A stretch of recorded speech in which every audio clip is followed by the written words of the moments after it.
On Fem Talk 89 FM. Today we'll be discussing human security and protection before, during and after humanitarian emergencies. And here with me we have Mereisi from Nasaulevou Women's Group in Nabaci, Savusavu, and Reverend Angela Suruj from the Association of Anglican Women. So throughout the consultation, a common issues we've discussed has been health security and sanitation, which is personal security. So, Mereisi, what change do you want to see to ensure that this protection need, this human security priority is met? Thank you, Sulu. To my first priority of human security is to have a proper dispensaries and proper medication to every communities in every communities. Thank you. So how can this be done? As a leader in a community, we need more training to be done for the village nurses and also we need more participant in young women for this health and medication training in our communities. So in terms of dispensary, what do you need? Like we need facilities because we don't have any dispensaries or any health medication stuff.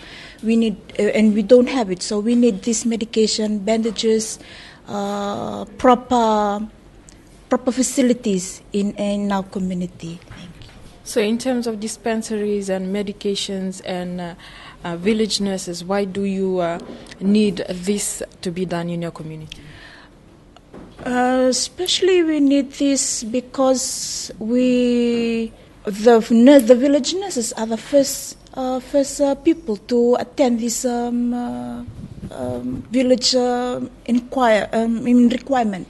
Like the first thing that I observed is the first incident happened in our community, like a pregnant woman giving birth in the village, and everybody watching it, the men and all the young women, they were surprised because we don't have the equipments and medication. The village nurses are there, but they are not trained and they don't have equipments to this particular thing. So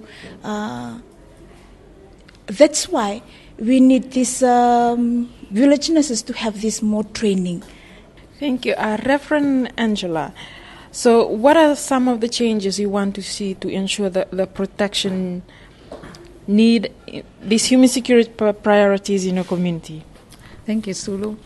I would like to see the improvements on health security and in particular sanitation for the safety of every individual, for those who are using rivers to construct proper toilets and water tanks. Thank you. So how can this be done? I'm requesting responsible government authorities to provide evolution blocks in villages and water tanks, and Ministry of Health to look into the health and safety issues. So why does this sanitation important? Improper disposal of human waste is unhygienic and causes a lot of diseases such as typhoid, diarrhea, and skin diseases. Thank you so much. You're listening to Fem Talk 89 FM. I'm Sulueti speaking to Mereisi and Reverend Angela Suruj on health security and sanitation. So let's talk about the situation before and after Winston for you and your community. So what was the situation before Winston? Before Winston, we had a proper and perfect life. Like we had balanced food in our table, we have proper water, and not really proper water but from the government, but no, we had our water was running properly, and also we had perfect houses, and everything was really fine. And immediately after Winston? After Winston, we have more problems. We face more difficulties In crops, our vegetables and our gardens were mostly destroyed, and our houses.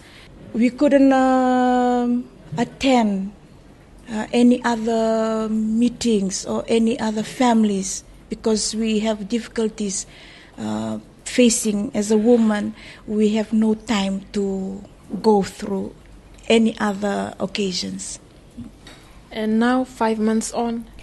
5 months on, after this, Winston, we still have the difficulties because of the hardware staff not yet arrived. Half of the staff came, but we're so thankful that we have built half of the houses. But some of the disabled person in the village, they couldn't build because they haven't got any other facilities. Like we're still in the tent, and crops still coming up quickly because of the agriculture. They gave us seedling, so now the vegetables like they gave us bean and kumala. It started coming up nicely. Thank you. What was the situation before Winston? Before Winston, people had proper shelters, they had proper toilets, clean water, and these things were available to them. It was a healthy environment, and people were living in a healthy way. And immediately after Winston?